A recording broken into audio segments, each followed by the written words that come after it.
program Time 3 menit yang memberi inspirasi hidup. Kali ini dengan judul Gereja yang Menyukai Injil. Di dalam kitab Matius 16 ayat 16 sampai 18 mencatat percakapan Yesus dan Petrus.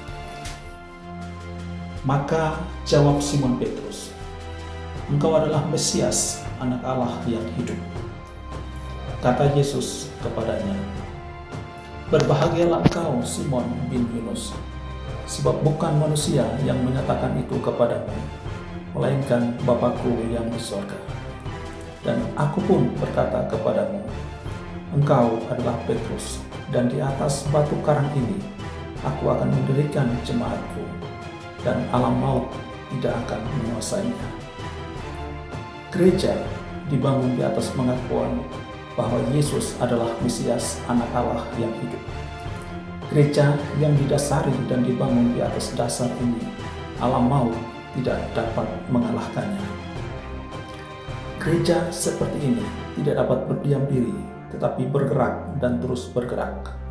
Gereja yang hidup dalam pengakuan ini bukan tanpa masalah, tetapi masalah bahkan alam maut pun tidak dapat mengalahkannya. Mereka yang hidup dalam gereja seperti ini bukan mengandalkan uang, materi, ataupun program hasil pemikiran manusia semata. Yesus Kristus yang adalah dasar, kepala gereja, dan pemilik gereja, oleh Roh Kudus-Nya lah yang menggerakkan mereka. Artinya, orang-orang ini memiliki relasi dekat dengan Kristus, seperti kata Yesus dalam Yohanes 15 ayat 5. "Akulah pokok anggur, dan kamulah ranting-rantingnya. Barang siapa tinggal di dalam aku, dan aku di dalam dia, ia berbuah banyak, sebab di luar aku, kamu tidak dapat berbuat apa-apa." Di sisi lain, beberapa gereja seolah menjadi panggung yang terbuka bagi siapa saja.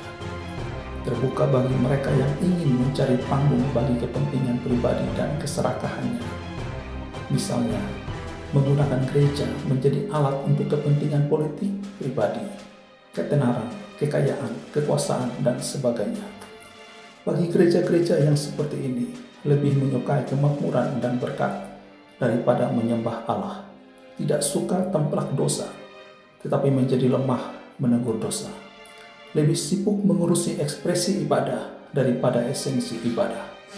Kurang percaya bahwa keselamatan adalah anugerah di dalam dan oleh Kristus semata.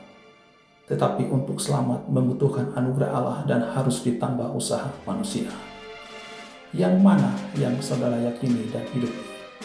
Sebagai jemaat atau pelayan di gereja, gereja seperti apa yang menjadi kerinduan dan doa saudara? Kiranya Roh Kudus menuntun dan memberi hikmat, kekuatan, dan keberanian kepada kita untuk hidup di dalam gereja yang menjadi doa Tuhan Yesus dalam Yohanes 17 ayat 21. Supaya mereka semua menjadi satu, sama seperti Engkau ya Bapa di dalam aku, dan aku di dalam Engkau, agar mereka juga di dalam kita, supaya dunia percaya bahwa Engkaulah yang telah mengutus aku. Tuhan Yesus memberkati saudara. Amin.